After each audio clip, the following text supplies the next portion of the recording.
Струва ни се доста удивително, че са изнамерили начин един само удар на езичето да поражда в същия миг едно и също чувство в хиляди сърца и да принуждава ветровете и облаците да пренасят мислите на хората.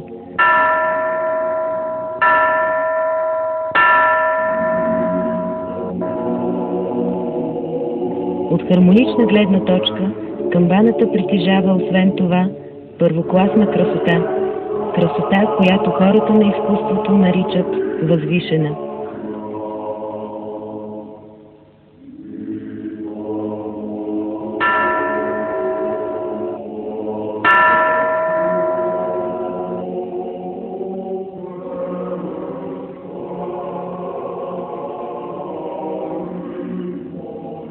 Душата може да изпадне в умиление от звуците на лира, но тя няма да бъде обзета от възторг, както когато я събуди гърмът на битките или когато тежките удари на камбаната възвестят чак до облаците победите на Бога на войната. И все пак не точно това е най-характерно за камбанния звън. Той установява тайнствени връзки с нас.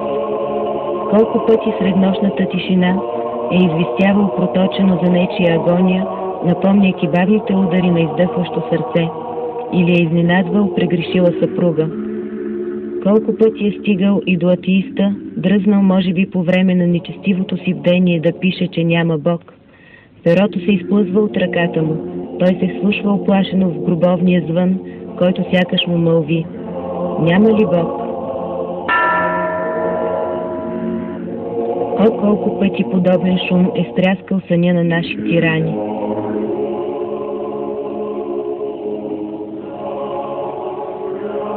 Странна религия, която само с един удар по вълшебния бронз може да превърне в мъчение удоволствията, да разколебае атеиста и да накара убиеца да изпусне меча от ръката си.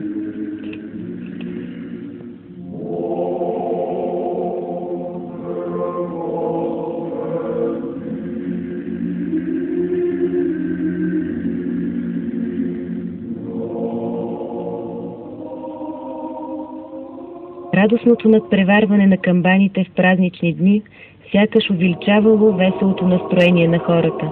При бедствия, напротив, същите камбани издавали общата тревога.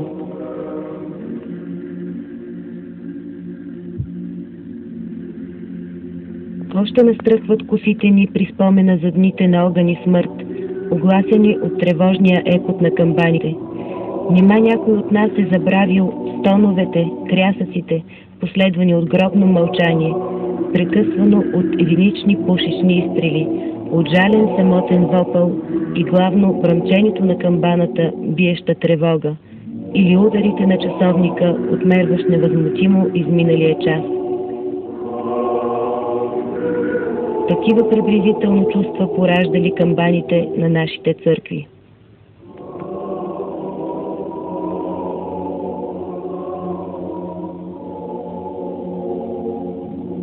Чувства още по-красиви, защото в тях се вплита и представата за небето. Сам Бог заповядвал на ангела на победите да ги разлюлее бурно, за да известят триумфите ни, или на ангела на смъртта да съобщи за заминаването на душата, която току-що се е качила при него.